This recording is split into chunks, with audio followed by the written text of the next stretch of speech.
Hello, everyone. This is Jeremiah Roberts, one of the co-hosts here at Cultish. I want to give you a heartfelt thanks for those of you who have generously given and supported our ministry the last few months. It's been very, very helpful. We do, however, need additional support as we head into 2025.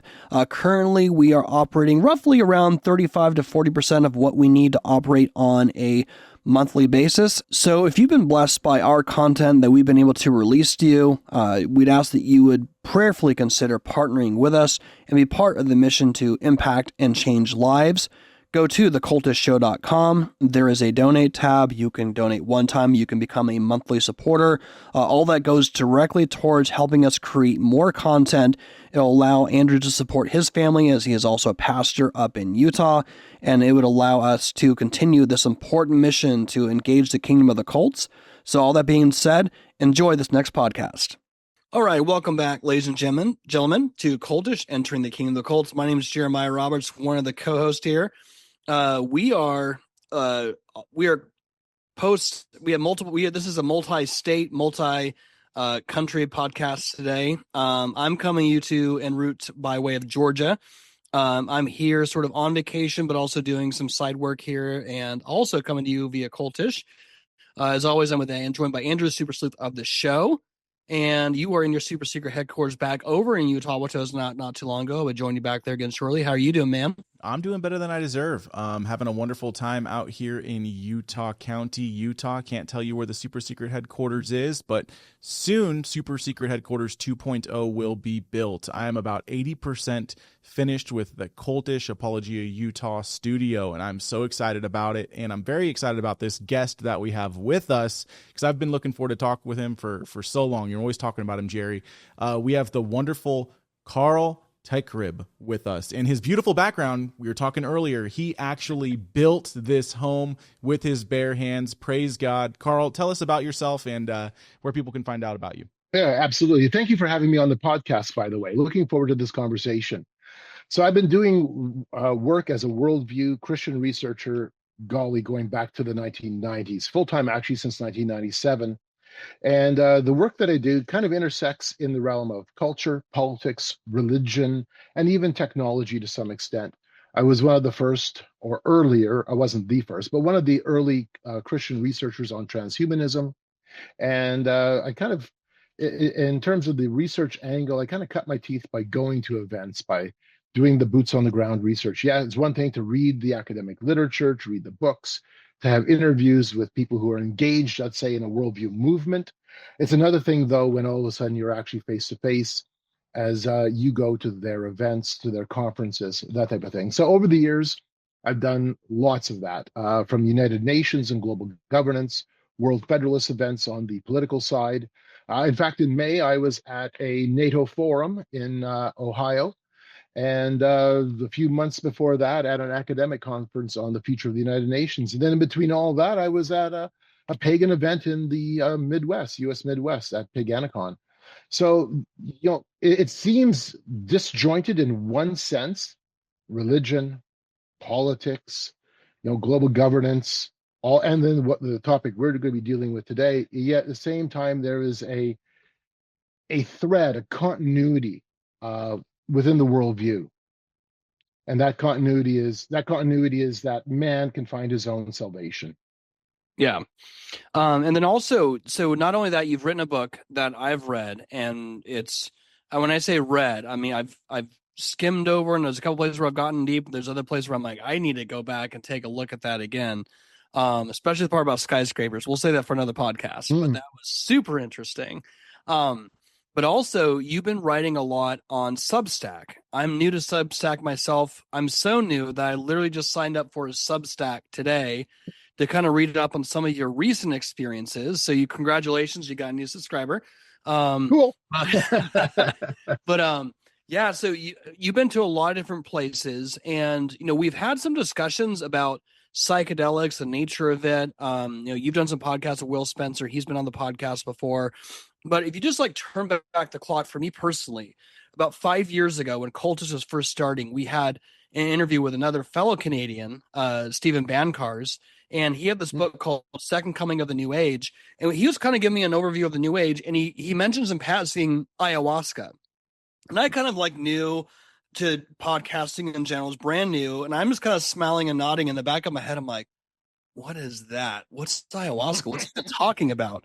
Now, fast forward to today, I feel like what, at least from my view, is something weird and obscure. Even when I found out what it was, I'm like, that's super weird. People are taking this stuff in South America and hallucinating. And now when you look at things like Aaron Rodgers, stories of celebrities like Megan Fox and Machine Gun Kelly going down and doing ayahuasca ceremonies. Every other guest on Joe Rogan are talking about the psychedelic usage, taking DMT. It's being even normalized in kind of conservative circles. It's usually being utilized as a left wing thing, but now in shows like the Sean Ryan show, which is kind of a more pro-military, pro-conservative part, that's even being normalized as well too. So it seems to be really, we're inundated with it. And so when I saw that you went to a psychedelic science summit, and knowing you as one of my favorite Rhodes scholars per se, I had to say, tell us all about it. So you wrote some articles. We'll have links to your Substack in the show notes. But yeah, tell everyone about this conference and just why did you go there? What are some of your initial thoughts, maybe for starters? Yeah, oh, absolutely. So the reason I went is it's actually not a difficult reason to comprehend. The psychedelic community is exploding. There's a lot of interest in psychedelics. And culturally, the psychedelic movement has played a huge role in shifting Western norms and Western standards. If you go back to the 1960s, to the early 1970s, the counterculture movement is completely entwined within a psychedelic worldview. And afterwards, it kind of went underground. It kind of disappeared up until the mid to later 1990s. And then now it's been re-emerging. And it has come back with force. It's come back with conviction. It's come back with dollars, lots and lots of dollars, and political influence. And so it has a profound potential to challenge the Christian message because it has its own salvation narrative. It has its own sense of spirituality. It has its own religious conviction. And it's important then, as Christians, that we understand kind of what's coming down the pike, how this is going to potentially impact the church, how it's going to impact our families, our communities, and what in the world is the world actually talking about? Because if we don't know what the world is talking about, how can we successfully and intelligently engage in conversation? So, I attended because I realized the importance of the movement as a whole, that it has a tremendous potential for impact and already is impacting. There's no doubt about that. This isn't my first event like this. This is my first large event in person, but during COVID, I attended a couple of different virtual psychedelic conferences.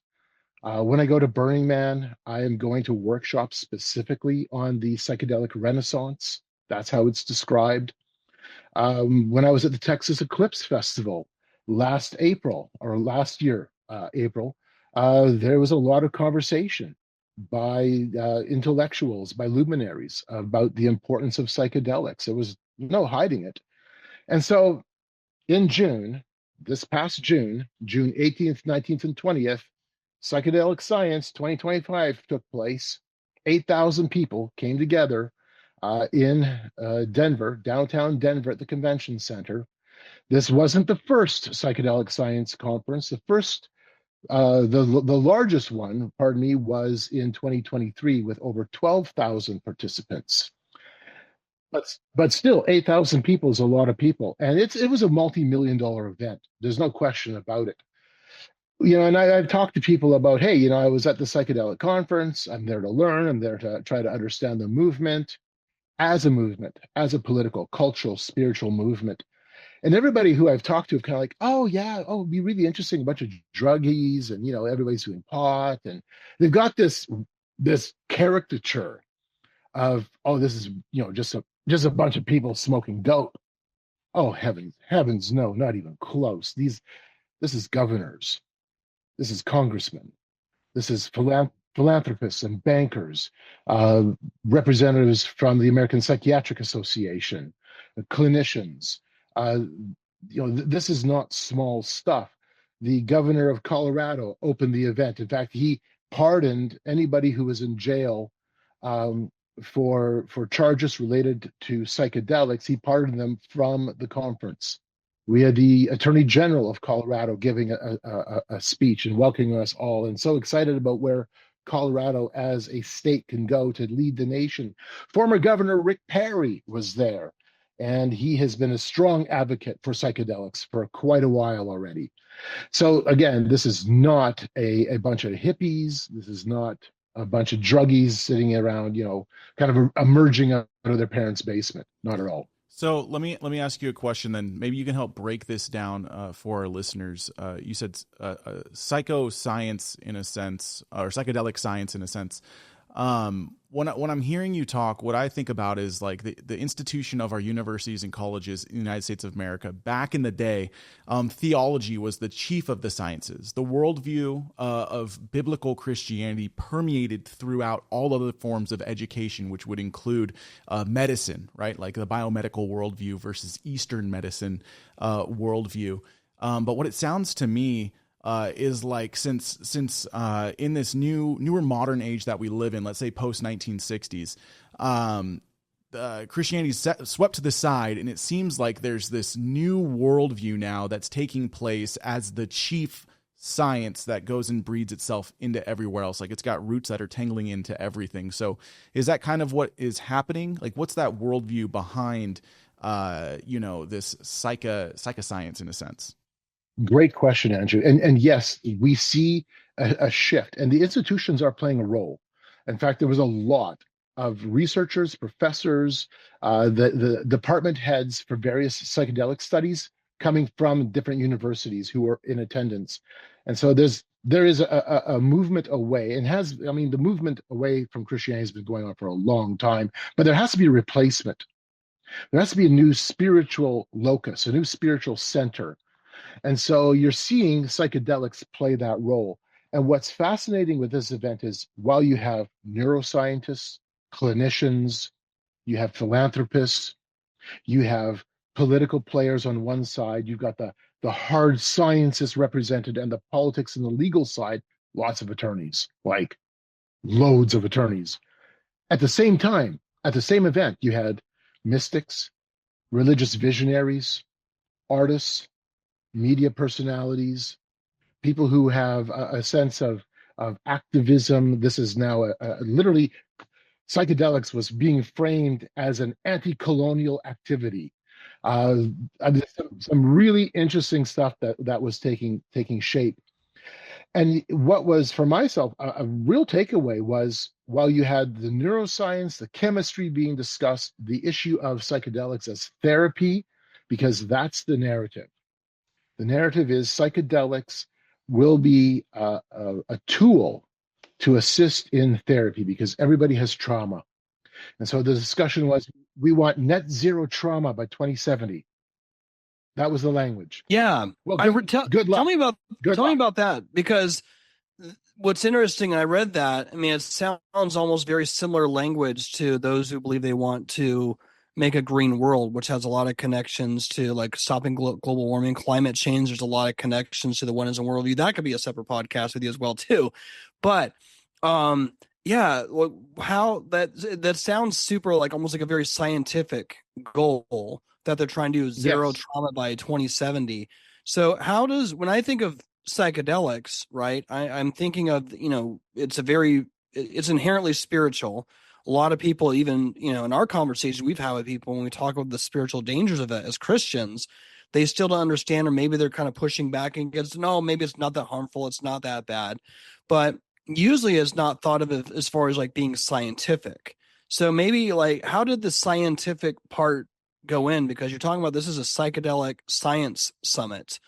I feel like those two things they're juxtaposed to each other. How do those fit together? No, they aren't juxtaposed at all. In fact, this is the study of neuroscience. This is the study of brain chemistry, because the substances that you take directly alter your brain chemistry. And so there is a science, there's a medical science underscoring this. No question about that, because this is a molecular substance that is rewiring, working through this, your synaptic connections. It is brain chemistry. So there is a scientific element, and by the way, the pharmaceutical community recognizes that, and they are all gunning to get to the starting line so that they can be the ones who package the product, give it to the doctors then sell it to you.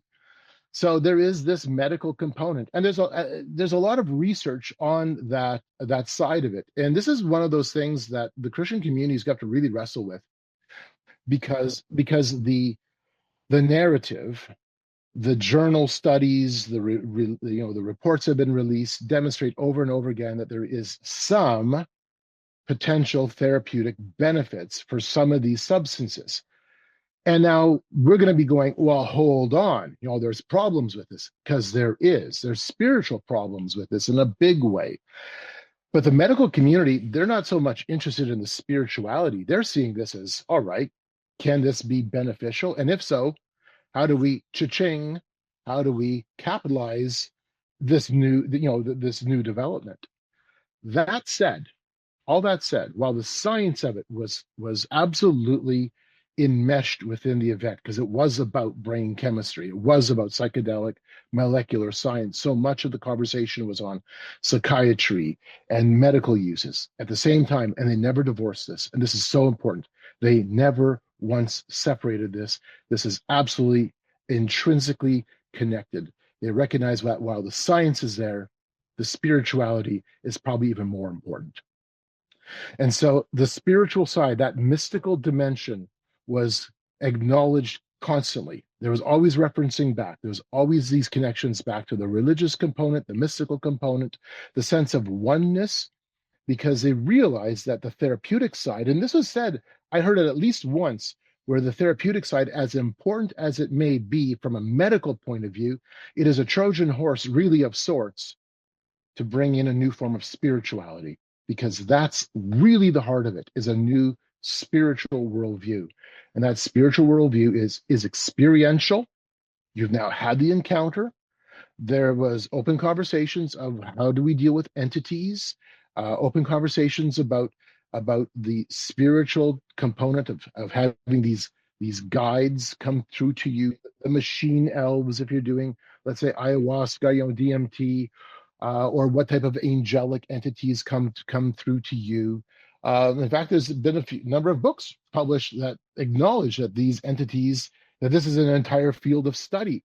One of the workshops is talking about how there's progress towards injecting DMT instead of just, let's say, taking it in a traditional route. They could maybe do it in a clinical fashion, inject DMT, allow it to slowly percolate through your system so that the experience can take on a longevity. And by having a longer psychedelic experience, you can now spend more time interacting with the hyperdimensional beings. You can spend now time building that communion, that relationship with these spirit beings, these entities. This is all being discussed, all of this in the same context of science, therapeutics, brain chemistry. They totally understood. And this, again, came through so many times. This is like reinforced. This is a reference reinforced point that science and mysticism are coming together. They acknowledge in the workshops they went to, they acknowledge science. We have had a scientific materialist worldview. That's still there. But they acknowledge that there is a soul spiritual dimension, and they can no longer afford to divorce the two. They have to come back together as flesh and spirit, science and mysticism. So what does it mean net zero trauma by 2070, and what exactly is their plan? Yeah, Andrew, net zero trauma by 2070 rings the same bell as, let's say, sustainable development 2030. It's the same language because they rub shoulders in the same circles. There is again, this is a global movement, okay? This is not just an isolated movement. This has a global ramification. And so during the opening sessions, Rick Doblin from MAPS, the Multidisciplinary Association for Psychedelic Studies, which is kind of like the United Nations for the psychedelic community, he dropped a couple little hints that they had had a meeting not that long ago with NATO representatives, and they did. It was in Europe, along with EU representatives. So there's, again, this is rip out of your mind if you got the sense that this is just a bunch of druggies smoking up, toking up. Get rid of that. This is politics. This is business connected to mysticism, spirituality, and the sense of let's find this new science, spiritual worldview, an ancient future worldview. That's the language that sometimes can appear around the conversation. So by 2070, they would desire to see that the world will integrate standards, and standards protocols are already in fermentation. There's already groups working through what the protocols look like.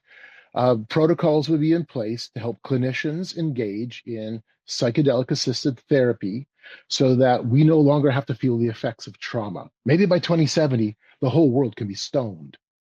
Maybe by 2070, all of us can get rid of those traumatic voices in our head through the assistance of clinicians trained in that realm.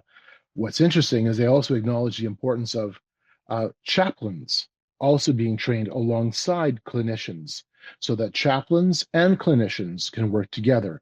One is healing the inner chemistry, the other is working to heal the spiritual chemistry, as we see this convergence of oneness and science all of a sudden taking shape right before our eyes. Yeah. Carl, I had a question too. I mean, in connection to their goal, the goal to have zero trauma by 2070 is inherently spiritual and a religious mission.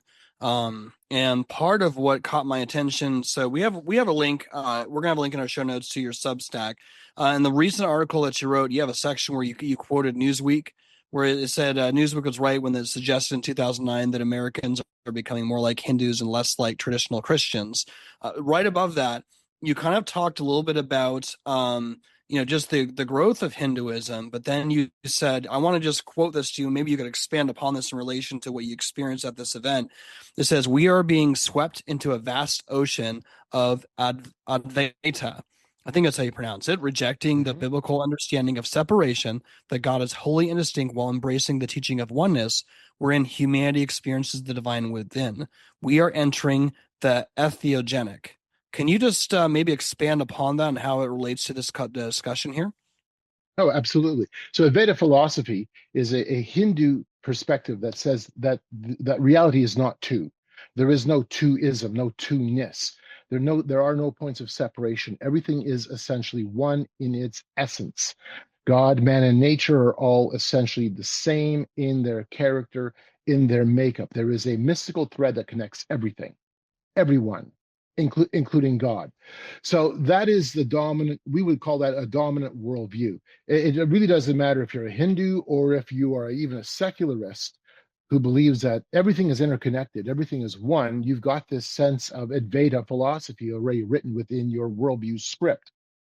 And so I've worked through what does this look like then in terms of the Christian messaging. I really appreciate what Dr. Peter Jones has done, helping to really flesh that out further. And that is, no, the biblical worldview is not dualism. It is twoism, that God is separate, distinct. He is other.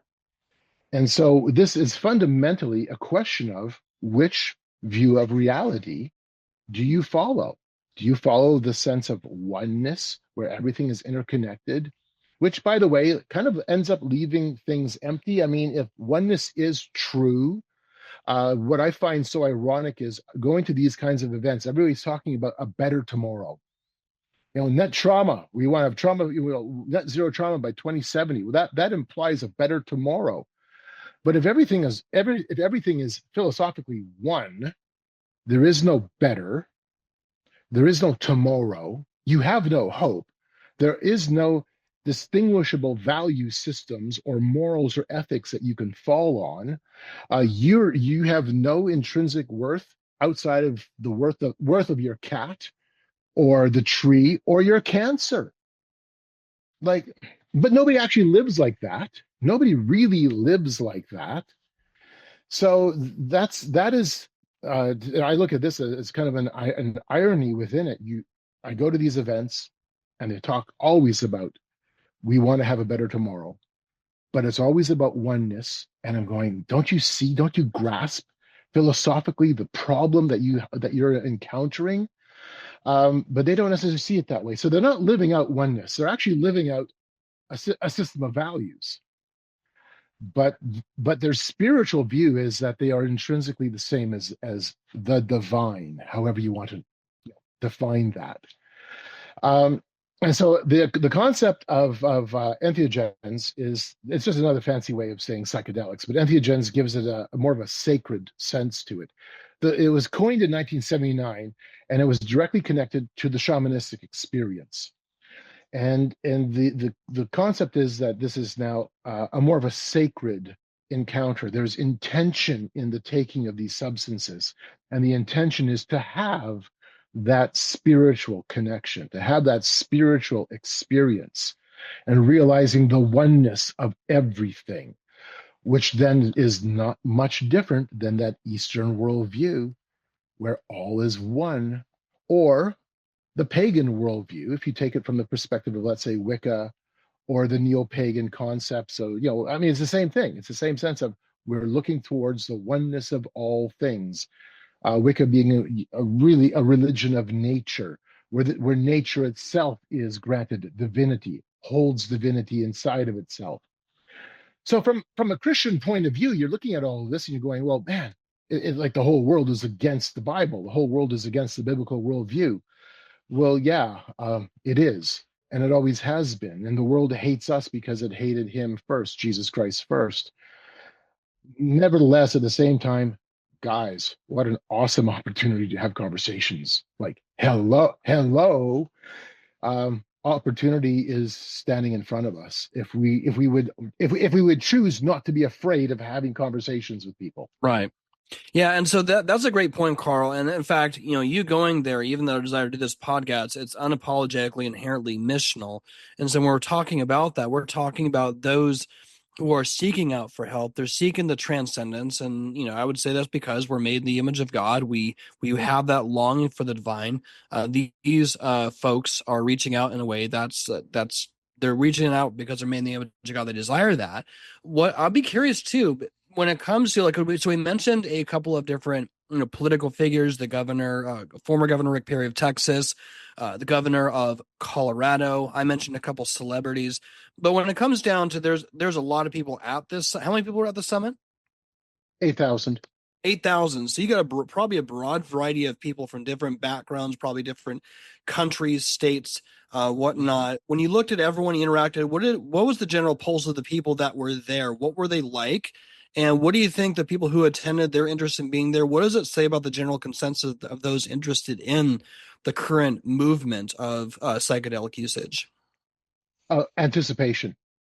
Absolutely anticipation. They recognize that they're on the cutting edge, the cusp of bringing about some real significant changes by having the worldview adopt, first of all, psychedelics as a form of therapy, but then having spirituality absolutely come into play. So they recognize that they are on that cutting edge. And so there's excitement. There's definitely excitement in the air. Not to the same level, apparently, as a 2023 conference. 2023, from what I gather, I wasn't there. I've talked to people who were there. 2023, the anticipation was even higher because it looked like the FDA was going to approve MDMA as a tool for therapy, and it didn't happen. It didn't happen. In fact, it got squashed, and that really kind of put a downer on the whole movement. And that was acknowledged from the stage in the opening ceremonies. That was acknowledged, and they were like, we maybe were too excited. We just, they didn't expect the FDA to come down the way it did. Now, however, there's all kinds of interest that has grown since then. In fact, just I think the week before I went, state of Texas earmarked $50 million for Ibogaine studies for therapy. So all of a sudden now, 2 years later, there's more interest. There's more interest from the governmental sector, and it was acknowledged that the Trump administration has played a role in kind of reinvigorating this, because there has been interest expressed, using psychedelics for PTSD and other forms of trauma. So both these things are happening at the same time: the therapeutic, the medical, the clinical, and we as Christians are going to have to figure out, how are we going to respond, not react. We're going to react. We always react. I wish we could get beyond reacting, which is an emotional gut thing, but rather respond with intelligence, respond with scripture, respond with sound reason, because the medical community is going to be saying, grab hold. We have solutions. At the same time, we as Christians know, and they know, and that's the important part. They know that this has an incredible spiritual overtone that is Yeah. not divorced from it. Mm. I have a Andy, question. what question do you have, Andrew? Yeah, when thinking in terms of like transhumanism with psychedelics, when I think about transhumanism, I can think very basically when I thinking about Neuralink, for example, Elon Musk creating a way to have a really fast bandwidth symbiotic relationship, let's say with artificial intelligence, connecting it to Grok 4 or whatever, so your brain is illuminated with this AI. When I think about transhumanism right now with psychedelics, I'm thinking almost, being hooked up to a slow drip of DMT in order to get information from a higher planar substance.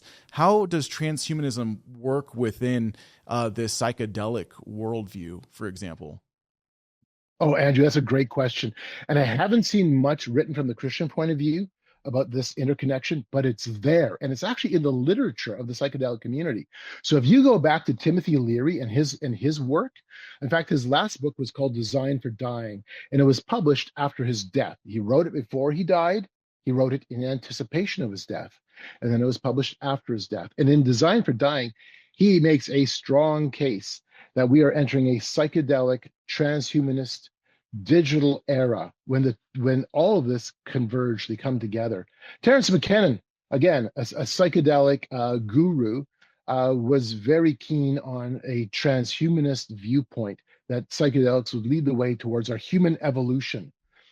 They didn't hide any of that. In fact, they had these conversations, and they recognized the importance of the digital field of influence as it related to psychedelics. So there's another side to all of this that's really interesting, and it's their mythos. And whether they believe in the myth or not, Terence McKinnon is the one who really kind of propagated the myth, but the myth of course, the stoned ape theory. And Angie, you had a little look on your face like, Yeah. What's the stoned ape theory? Please. Thank you for asking. Yes. So I'll give you the Cole's notes, and I'll give you what was given to us on a brochure.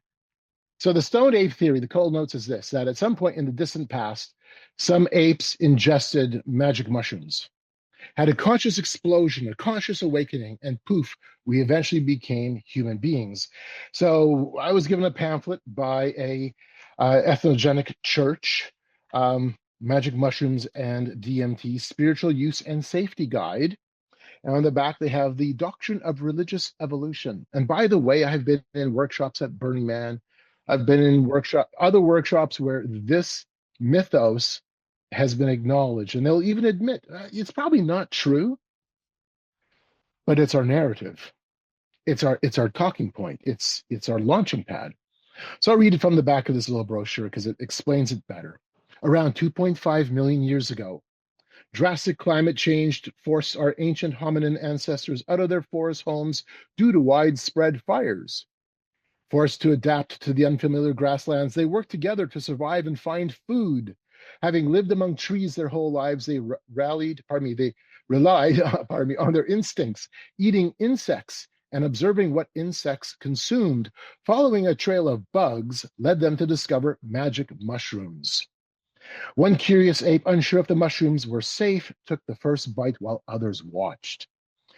These were psilocybin mushrooms, which, beyond their appealing taste, had mind-altering effects. The ape experienced something extraordinary: visions, altered perception, and communication with unseen entities or spiritual guides. This moment marked a major turning point in human evolution, sparking the earliest form of religious thought. Even without structured landscape, the ape attempted to share its profound experience, laying the groundwork for deeper communication. The doctrine of religious evolution states that magic mushrooms played a key role in the development of human communication and spirituality. And then it goes on to explain it more and more. Bottom line is, and this is something I have heard with my own ears at Burning Man and at this event and at the virtual psychedelic events I've been to, and that is that we are following in the footsteps of our stoned ape ancestors. And if we can get the whole world spiritually tuned in by doing psychedelics, we can evolve into our next phase of human development and become more than human, potentially become even divine. Wow. So when I hear about this, it's almost like merging two whole worldviews into one. Like, I know Elon Musk would be afraid of the singularity, the point to where AI can create faster than we can, making us obsolete in that evolutionary worldview. So his solution is to merge with AI, but it seems like this is more of a full orbed transhumanism, where it's like, not only do you need to merge with AI, but you also need to merge with the psychedelic in some aspects. So it's blending this super spiritual with somehow gaining material, what's the word, like scientific proof for the psychedelic through like the neurosciences and brain chemistry to validify the spiritual worldview. Like, us as Christians, I want to hear what you think about this. Us as Christians, we have the validity of Christianity because of the resurrection of Christ from the dead. Without Christ resurrecting from the dead, we would be dead in our sins, right? For the psycho spiritual, it's the brain chemistry neuroscience which validifies their spiritual worldview. Do they see it in that sense? Yes. Yeah, this definitely plays a role where science validates the direction of their spiritual worldview. Okay. And so do they kind of... Yeah, they do come together. Yeah, they do come together. So do they think that the full orb transhumanism, in a sense, would be the speaking with these angelic or demonic, well, I would say demonic entities mixed in with AI? Oh, absolutely. I can absolutely see that. You see that unfolding. And I don't think that they would discount that at all. I think they would definitely be seeing that, at least the ones who have that mystical point of view. Transhumanism and, connecting it with digital technologies, now we call it AI, and psychedelics and spirituality. This was already being discussed in the 1990s at Esalen, the Esalen Institute. Allow me to read just a couple of quotes from Game of Gods, my book, where I talk about the topics, the subjects that were taking place in the workshops at Esalen in the 1990s. So the first one is from the Esalen catalog, May to October 1993, page 39. And the workshop is entitled Machine Dreams and Techno-shamanism. Is information immortal? What unexplored realms of spirit will we encounter with amazing new forms of computer and electronic hypermedia? New myths will be needed. New mysteries will be encountered. How can ancient models of minds such as shamanism, Hinduism, or voodoo help us comprehend silicon-based consciousness? Why are neuroenhancers crucial tools for so many computer innovators? Can humans share an erotic relationship with a machine being? Are Earth spirits at play in fields of photons and electronic spin? A neo-psychedelic subculture is co-evolving with new technologies to reveal glimpses of exotic futures. And Andrew, right there, we just saw everything integrated. Technology, the digital world, spirituality, all this converging within a techno-shamanistic point of view. I'll read you another section. This is from their 1996 catalog. And this is a famous workshop at Esalen. By the way, if folks don't know what Esalen is, Esalen was kind of the convergence point between the human potential movement, psychedelics, and the counterculture in the 1960s. And it has trained thousands and thousands and thousands of people, from politicians to maverick theologians, The role of people who have gone through their programming is vast. A lot of psychologists. This is kind of like the who's who would go to Esalen to train and teach and bring about this new transformation. So this is from their 1996 catalog, Techno-shamanism, Total Immersion in Spiritual Technology. That's the title. To wholeheartedly embrace technology may be the only way to partake in the next phase of human evolution. Participants will experience brain machines, the internet, computer fractals, virtual reality, tarot, astrology, and I Ching through computer programs, chaos math, hemispheric alignment audio, video games, and even new media. The workshop will explore the techno-vision quest and evaluate it as an adjunct to more traditional spiritual practices. The weekend will conclude with a techno-pagan rave dance. Participants are encouraged to bring at least one item of technology. And we laugh at that, bring one item. This is 1996, what are you going to do? Drag my great big desktop over, and we laugh at that. And I teach a course at a small Bible college on secular pagan trends. And I'll read that to my students, and everybody's kind of chuckling because, they're wearing it. It's in their pocket. They've got 3, 4, 5 items of tech on them. And oh, wow, how we have come down the road. And so already in the 1990s, in terms of the conversation around transhumanism, it was acknowledged, it was recognized in Esalen that we're seeing this bridge between spirituality, technology, now we would say artificial intelligence and spirituality. One gentleman I talked to at the psychedelic conference, an older gentleman, had tears running down his face as he was in such gratitude to his AI relationship. He's had a relationship with his artificial intelligence while doing the psychedelics, and how profound the experience has been as he has now been given this impartation of inner wisdom from the psychedelics and the outer wisdom as AI helps guide him through the role, through the experience. Wow. Yeah. I mean, there's so many levels to this. One of the things you were saying earlier, Carl, was the fact that Christians need to be aware of this and have answers for this. Have you heard of the book, The Return of the Dragon? Yes, I have. In fact, I read it. I really appreciate what Lewis did. Yeah. He tackled it from a totally different point of view, but I really appreciated his perspective. It was good. One thing, just generally speaking, in the book, he kind of just sort of talked about in the history of just the advancement of Christianity. The one thing is when any place became Christianized, it was the absence of people taking psychedelic usage, like where a place got paganized, psychedelic usage was on the rise. Whenever a place would get Christianized, that was like the thing that had to go. There's a huge emphasis on that.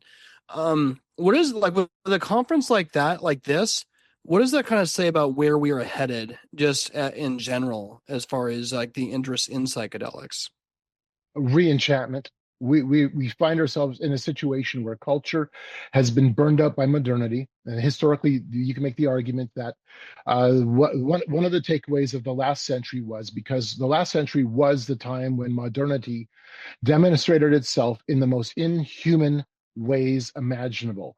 If you consider what happened during the Great War, World War I, 7,000 men died per day for 4 years in an industrial slaughterhouse that just defied our imagination.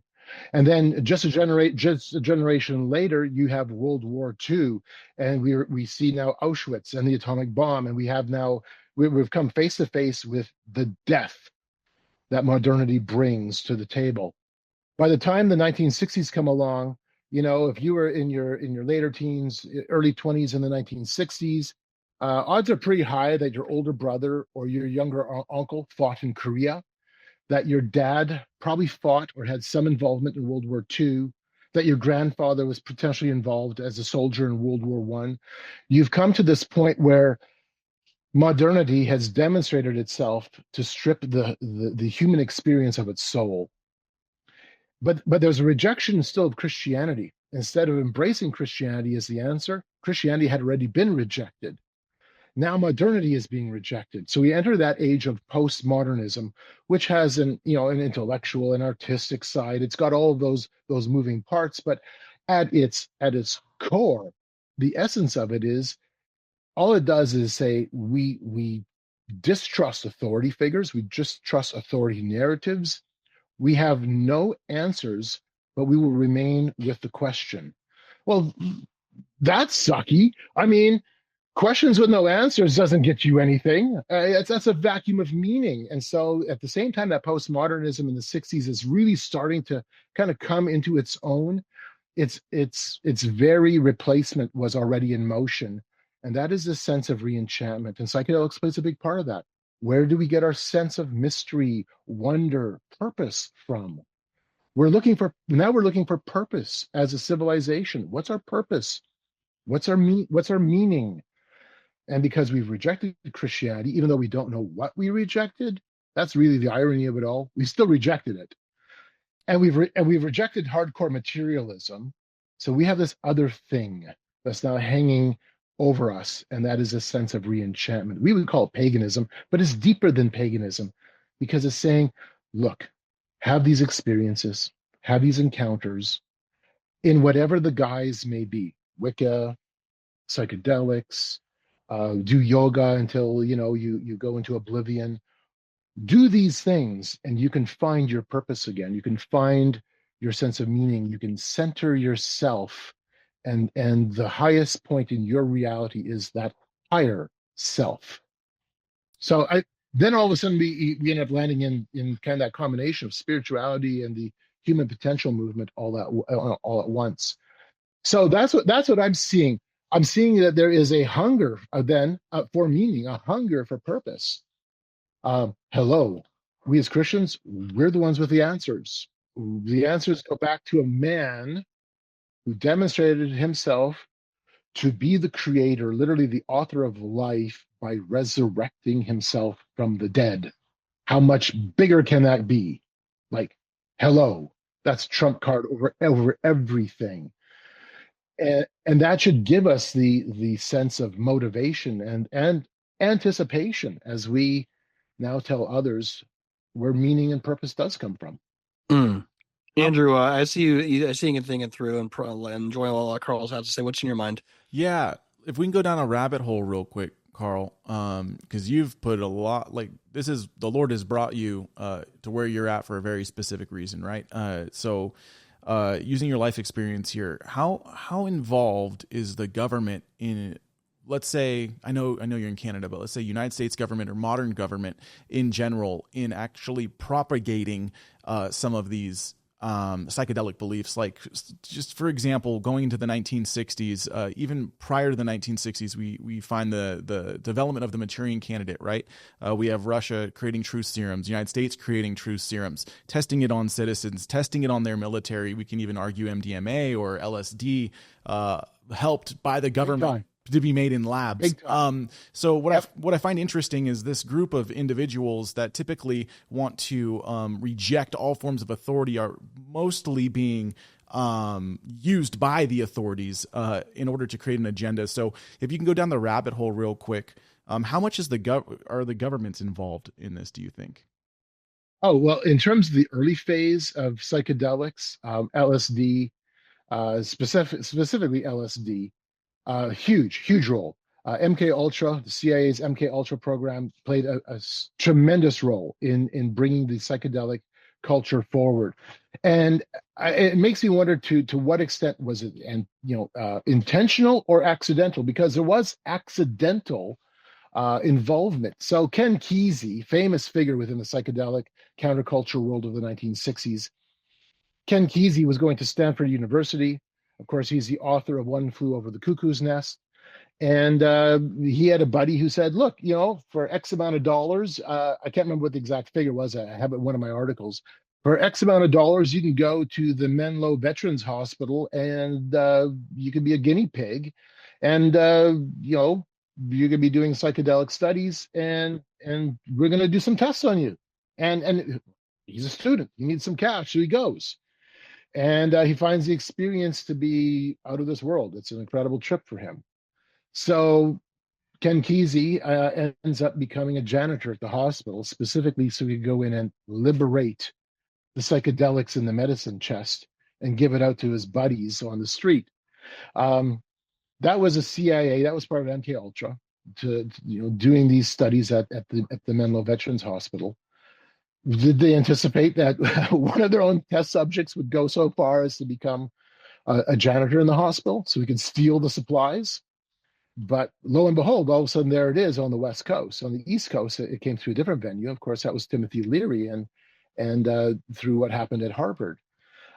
So there's already an early on real interest. I mean, the argument is made that if it wasn't for the intelligence community, and not just the CIA, but if you go back before that into the world of Nazi Germany and the German use of substances, all of a sudden the case can be made that there is a powerful historical force within the realm of psychedelics. And so today, I absolutely see politics coming in line with this. By the very fact the governor of Colorado was there, pardoning everybody, and the attorney general of Colorado was there at the Psychedelic Science Conference, talking about how Colorado is going to be a trendsetter and other states will follow, and that you have representatives from Texas going, it's going to be us. We're the ones pushing the way forward.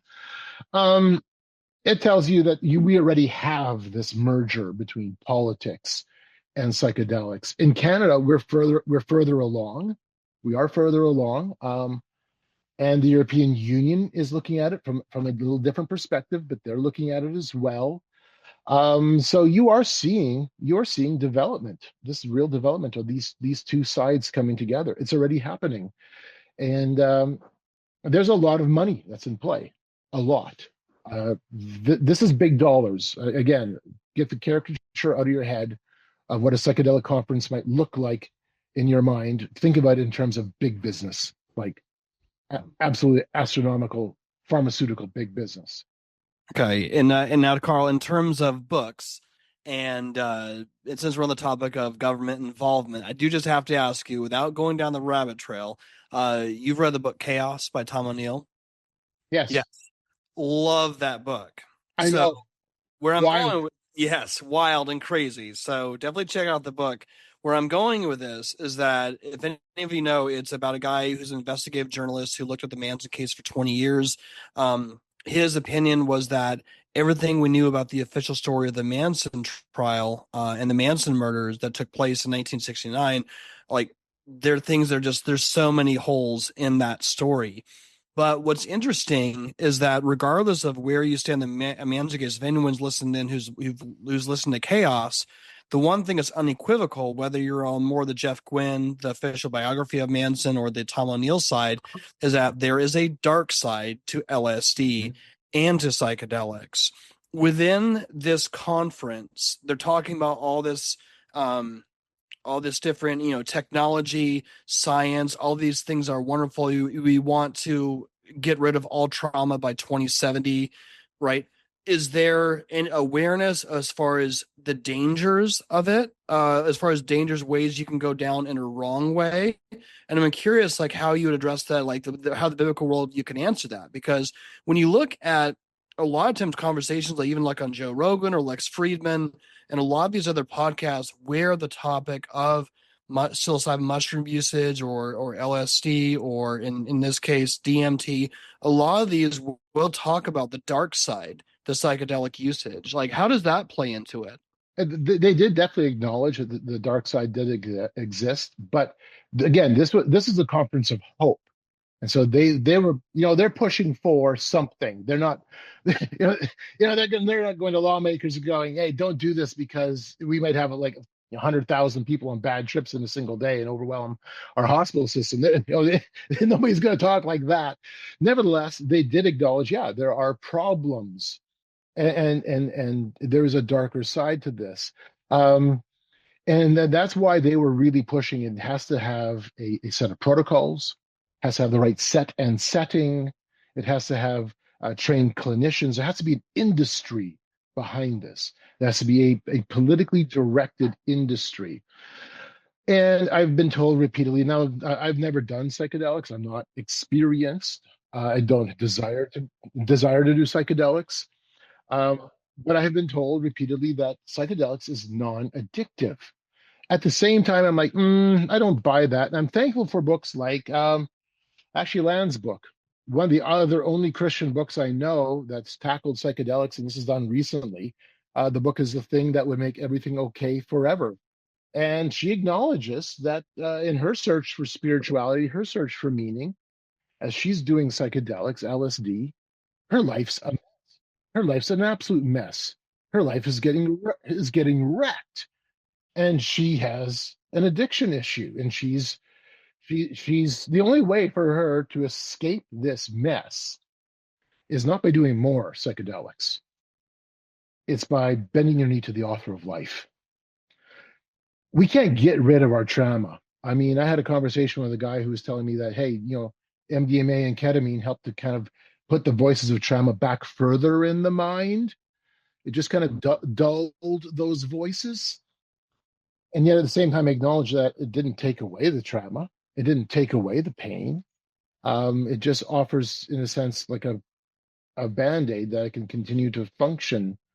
But for how long? And if in this case, this particular individual already recognizes that this is a temporary measure, well, that's actually kind of sad. Um, everybody has had trauma because we're all human and we all are under the curse of sin. A lot of times we do it to ourselves, guilty as charged. um you know but at the same time, as Christians, we lay that down at the cross, recognizing that Jesus Christ is the one who carries the burden of our sin.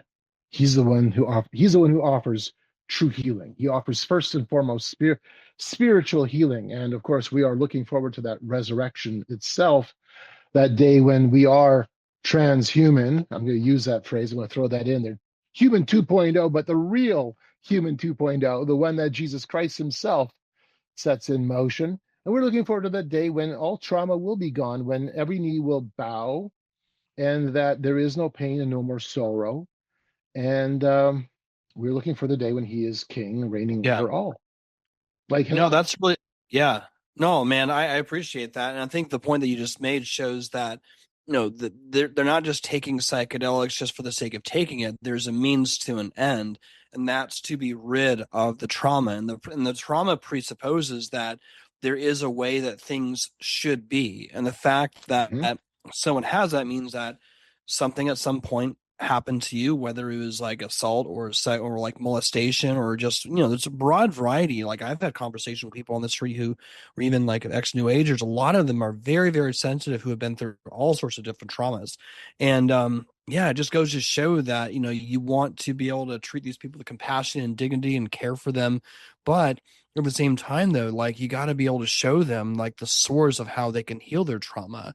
And that's really, really important. Andrew, what comes to mind as far as this goes? Because you're a pastor as well too, and I think a lot of times there's a lot of people, I'm sure, in the Utah area that are very interested in the idea of taking psychedelics, trying to go down that route. I don't know. What questions do you have? Maybe take away the super sleuth Andrew, put on Pastor Andrew, and give it. What would be some thoughts or maybe you could give, or maybe some questions for Carl? Yeah, for sure. So thinking about trying to get rid of trauma, trying to make sense of suffering. When I think about psychedelics, and me personally, actually, I did quite a bit of psychedelics. I think I did the youngest I was when I did psychedelics. I was 13 years old. I did a drug it was called Corsedin cold and cough. It's over the counter. It's like taking Robitussin, but you take 16 to 32 of them, and you are high for at least 24 to maybe 36 hours, just depending on how many you take. When I'm talking about tripping, I'm talking about tripping.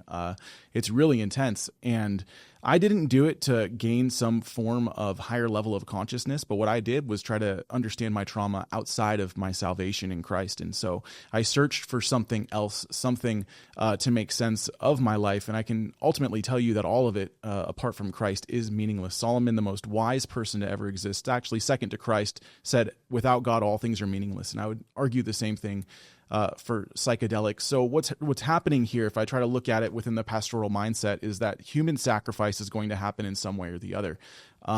What I believe as a Christian, what the Bible states, within twoism, right, the creator-creation distinction, is that there has been something that's been disrupted in our life that's called sin. We are at enmity with God, and the only way that can be solved is through the sacrifice of Jesus Christ, God himself bridging the gap between human and man. It's his blood, his sacrifice, the giving of his spirit that regenerates me and brings me back to life. So in terms of the person who's using psychedelics, they are looking for a counterfeit Holy Spirit, a counterfeit regeneration, right? Regeneration is when God takes my heart of stone, replaces it with a heart of flesh, puts his spirit within me and causes me to want to observe his statutes. Now, within the realm of salvation in biblical Christianity, I can actually understand suffering through the lens of Romans 8:28 through 30, right? God works all things together for good for those that he loves, that he's called according to his purposes, right?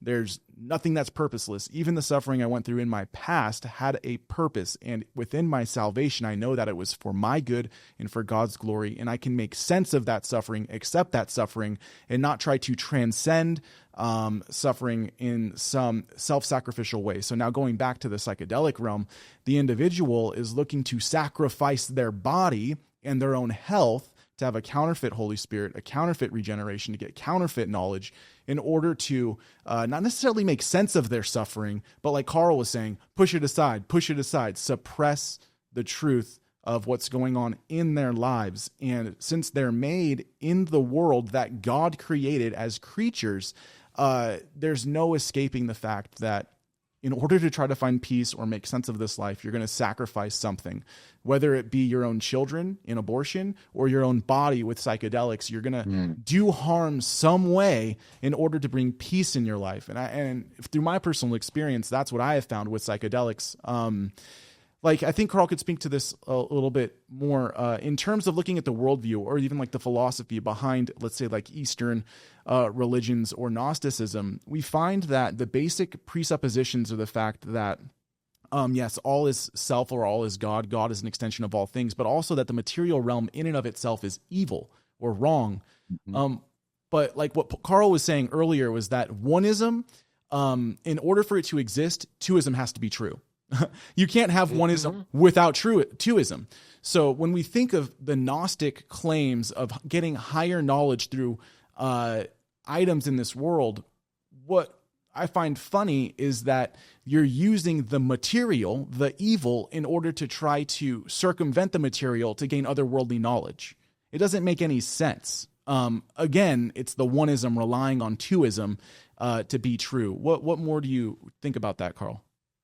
No, you're right. You're absolutely right. So I look at all this and what you've just described as, for us as Christians, as opportunity. This is actually opportunity, and we have to recognize it as such. And so, what you just described, Andrew, is absolutely important for us as Christians to grasp, because we're supposed to be the salt and light. We're the people who are supposed to have the gospel message ready, be able to give a response. And as the world is looking for something, it is a form of salvation. It is a form of self-salvation. And in the process, it's the path of death. It always is. It always is. And so it's either us accepting the death of Christ with his resurrection, defeating death, or we do it ourselves and we go down this path of death without resurrection, without hope. All we do is play games of gods against each other.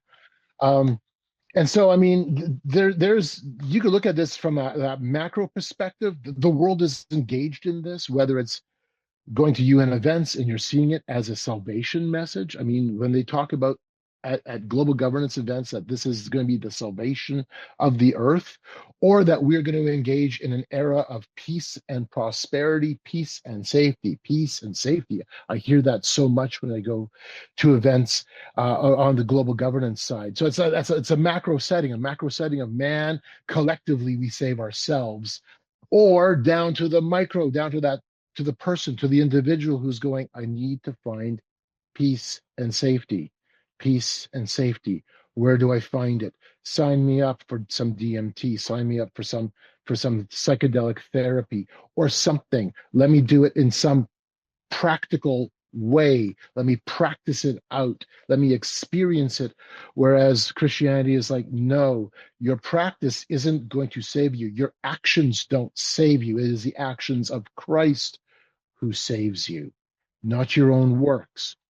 And so, I mean, we have this opportunity now to really powerfully demonstrate that there are these two roads, that wide road and that narrow road, but they both exist and they're both there. And we have the ability to tell the people around us, look, you have to choose one or the other. How's it working out for you so far, buddy? Yeah. No, exactly. Carl, I'd like to share a story with you actually. And you probably relate to this because you don't just go to these, you engage the people there, which I always love. And so I know you have stories for days as far as all the different conversations, including the one you just went to. I had an experience probably about maybe like a year and a half ago or so. I was just at this networking event and I started speaking with this lady, and somehow the topic of Burning Man came up, and she was talking, and she was really interested in it. Said she had been an I think she said she had been an attendee, and then it led to the conversation of psychedelic usage. And then I just asked her about and I just asked her, it was intrinsically, I said, so what do you do about when you have like when it gets dark and weird with the mechanical elves? And she immediately was like, her eyes got really wide. And I think what was really interesting, like I had this moment where I got to like share the gospel with her, but I think for me, what was the most impactful, like the catalyst for that, was the fact that I believed her. I knew about what she was experiencing, and like I believed her. And she was talking about, that experience. I think a lot of times it's difficult for Christians to sort of hear those stories about when someone's taking these different substances and think this is just something that's making them so crazy, not really understanding the spiritual and biblical component as far as how the Bible describes what they're experiencing. How with you, like, how has it been when you have those conversations? Like, how do you utilize all of your research, all of your understanding of the psychedelic movement, why they are there, and then the spiritual component? Like, how do you usually go about navigating those conversations? I mean, how do you do that? It's very similar to what you just did. Listen. You're going to take a lot of time and just listen. I mean, that other person is important, and you need to hear them, and you take it seriously because it is serious for them. It is a serious part of their lives. Even if what they have experienced is illusionary or hallucinogenic, it has profoundly changed them. So you will listen to them. You take the time to engage and you treat them with respect. I think there's a concept in the Bible about grace and truth. You bring both into play. You bring truth in, but you still bring grace in. I love how Jesus approached the woman at the well. This, wow, a totally different attitude, and not attitude. That's not the way of saying it. Totally different approach than he did with, let's say, the religious leaders. With the religious leaders, Jesus would be like, "Haven't you read?" And he would be hard on them, really hard on them. Uh, I mean, I would be really uncomfortable if I was a religious leader during that time period and being confronted by Jesus himself because he didn't give them a lot of rope. It was you whitewashed sepulchres, you tombs, he's like in their face, and then the approach he takes with the woman at the well is so different, so different. It's so beautiful because he meets her where she is. He didn't wait for her to come to him. He went to her, and he crossed the cultural religious barriers to do it. They shouldn't be having that conversation. Culturally, they should not be having that conversation at all. Period. And he does it in such a way where he knows her life. There is a conversation that unfolds, and he does it graciously, and he brings truth into play, and her life is changed radically. Awesome approach. So what approaches are we looking at taking? Another approach, and you see this in Acts 17, and that's Paul at Mars Hill, where he obviously understands their worldview well enough. He can quote their own philosophers. He can quote their own poets to them. And he's literally quoting from a pagan source as he is now standing before the Council of the Areopagus and before all these, literally a pagan judicial council. This is serious stuff. It's not like he's just having coffee with some hipsters. He's talking to like the city council, who will determine whether he stays in town or gets the boot out the door.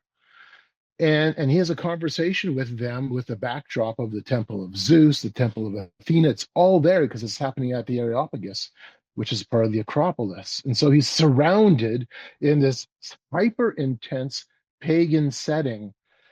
And what does he do? He uses the approach of God is different than nature. He talks about the God of heaven and earth, and he brings and demonstrates that this God is different than their gods.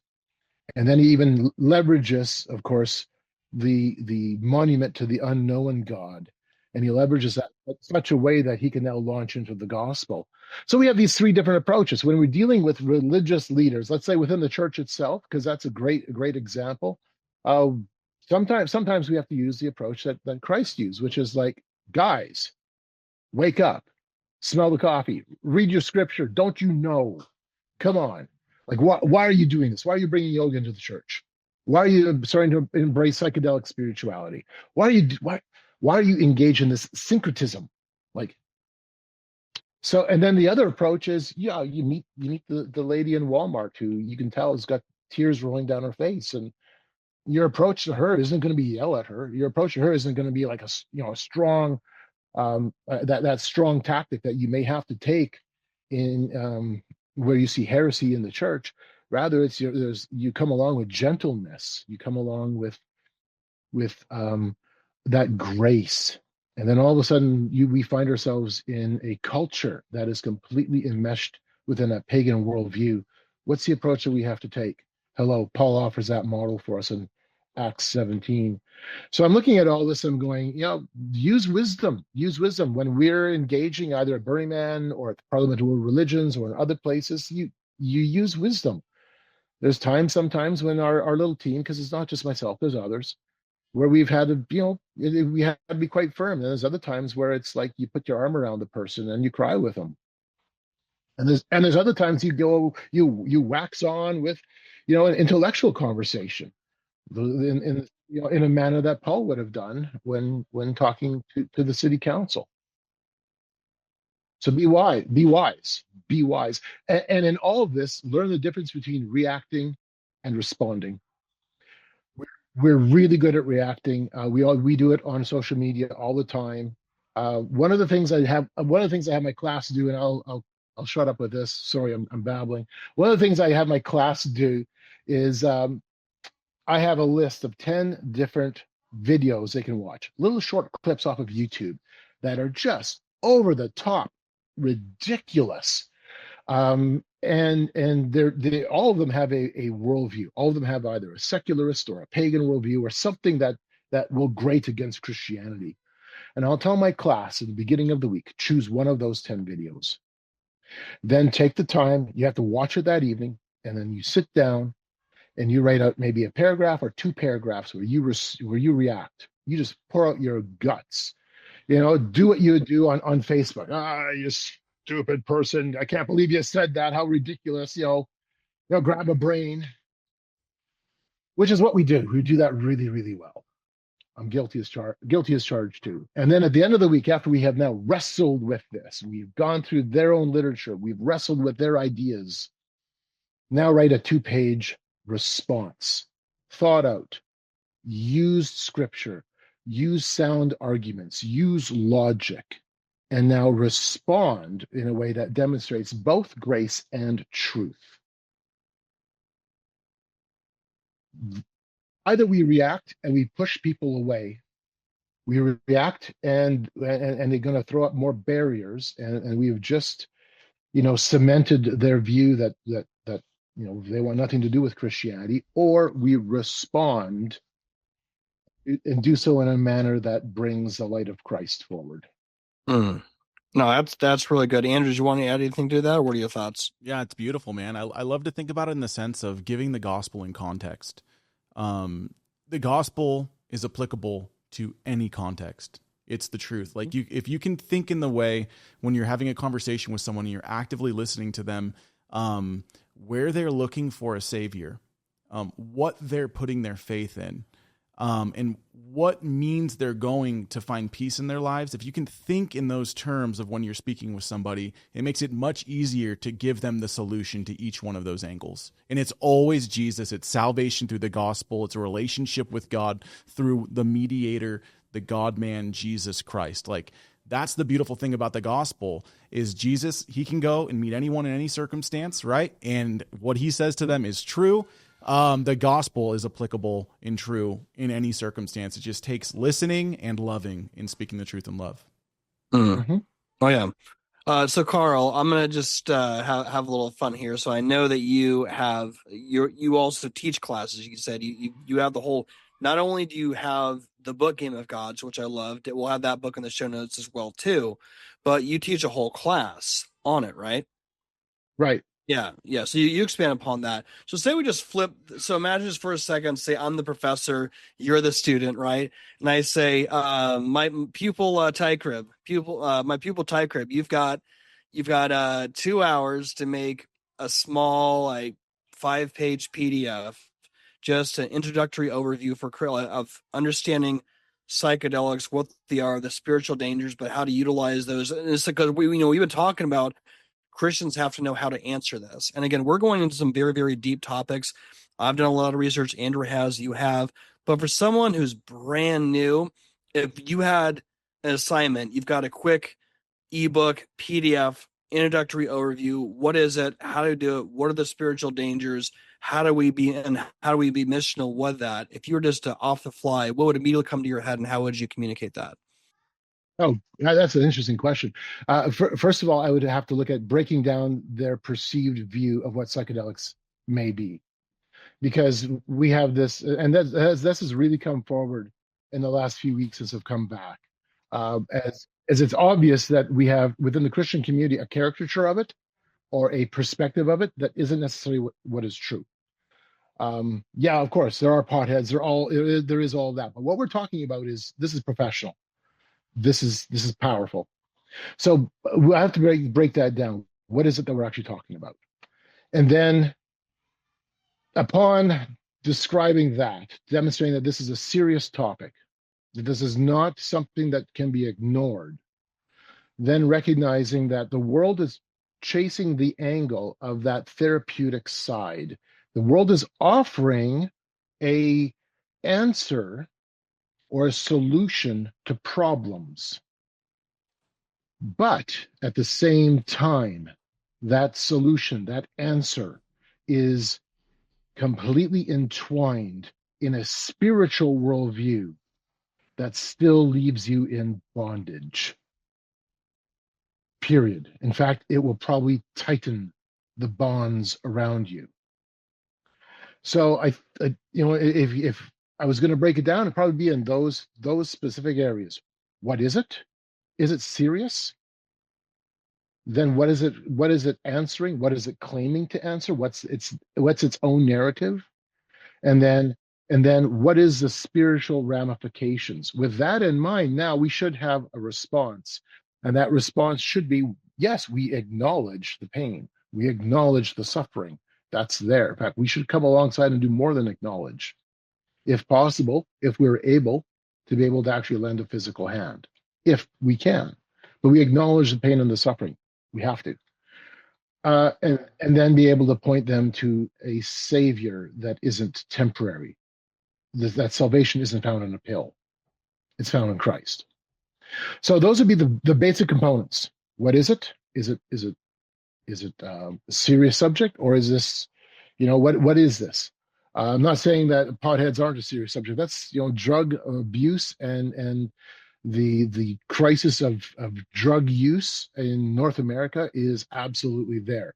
But we're talking about this at a different, with a different angle, a more professional. This is a social change angle.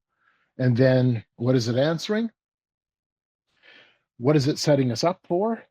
Which is that spiritual downfall. And how do we respond to that? Yeah, and what I find really interesting in this conversation is that, I think many times when you kind of research these different topics and worldviews, like Carl, you've done a lot, and again, we really appreciate you for coming on, is that there can be an emphasis where someone just wants to really spend a whole lot of time understanding the intricacies of, psilocybin mushrooms or DMT, and those things are helpful to understand on some level. But really, I really love it where this conversation has gone organically, really talking about understand the purpose of you going there is not just to learn about the uses of psychedelics for the sake of that. The goal of you going, Carl, is you going there to be missional, to reach these people for Jesus Christ, and to really understand that these are real people really longing for the divine. They're just doing it in a way that's misguided, is one way to say it. And I think one of the dangers too that Christians can go down is that over focusing on those things that are talked about on Joe Rogan and Lex Friedman and all those other places, and stay there rather than saying, okay, yes, all these things you talked about, the danger of it, the reality of it, but using it, okay, well, what do I do now? Is that we be missional with that. We try and reach these people. So that's something I've always really appreciated about you, Carl, whether it's this conference, Pagan Con, or Burning Man. I think that's a lot of things that a lot of people who listen to this would hopefully emulate. Well, thank you.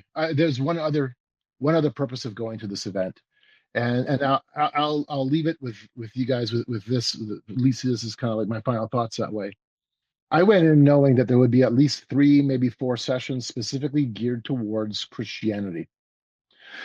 Because Johns Hopkins has recently released a report. It's been a long report, a long study, where they are making the case, they argue that it doesn't ultimately, and this is, I'm giving you the kind of the short version. It really doesn't matter what your dogma or doctrine or teachings are. It's what you've experienced. And so they have had longevity studies with Christian um, Christian ministers, with followers of Judaism, Islam, and I believe Buddhism. And there's other studies that were talked about as well, taking a look at how religious leaders are changing their attitudes and beliefs about spirituality after engaging in a psychedelic experience together, and how this has been an ongoing program and process. And so I wanted to go to those sessions specifically, and I did. What was remarkable was especially the conversations and the questions that emerged afterwards, because and this is all right. One of the reasons of going is so the church knows what's coming, so the church understands where the next challenge is. And so we were repeatedly hearing this narrative that it doesn't matter what you believe, it's what you experience. See, we all have a common mystical connection, a common mystical experience. And so the point came up in conversations afterwards, will psychedelics force us into a new interfaithism? Is it going to force us because we now share a common experience across faiths? Will it force us into a new era of interspirituality? One of the comments, I think it was posed as a question was, are we on the burgeoning stage of a new world religion? One that unites all faiths in the experience itself. So that's the level of conversation that they are engaging with. They realize the ramifications are profound and will have a direct impact at some point within the Christian community. Whether the Christian community believes this stuff or not, doesn't matter. It's already coming down the tracks. So wake up, church, wake up. Mm. No, that's Carl. This has been super awesome, super eye-opening.